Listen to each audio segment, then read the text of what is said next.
I'm Jordan Thomas, Director of Customer Solutions at NowSecure. I joined NowSecure because as a former federal employee, I helped build mobile app security programs, and NowSecure brought both the speed of app security testing as well as the breadth of coverage we needed. As a former customer and turned fan of NowSecure, joining the company was a very easy decision. When I was working with the federal government and we wanted to help grow their mobile app security program, the two challenges we faced was how do you meet the growing number of apps we care about as an organization, and how do you scale your analysis when those apps come out on a very frequent basis?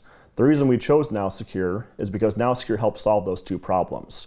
With monitoring those apps, getting automated analysis, and easy report generation, it made our job much easier and allowed us to scale to meet our growing mission needs. NowSecure's Enterprise Mobile App Risk Management Program is awesome because while MDMs are great for enforcing policy, we help boost your intelligence behind that policy to help remove vulnerable apps and blacklist apps that pose a significant threat to your organization.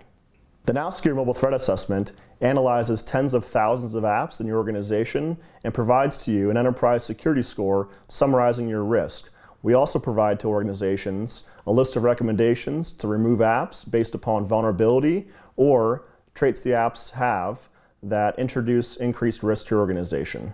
While people think malware is the biggest mobile app security threat, in reality, poor security practices or poor security development practices pose a bigger threat to most mobile apps. Common vulnerabilities we find within mobile apps include sensitive data being leaked over HTTP, like passwords, usernames, geolocations, as well as remote code execution, man-in-the-middle vulnerabilities, and a handful of others.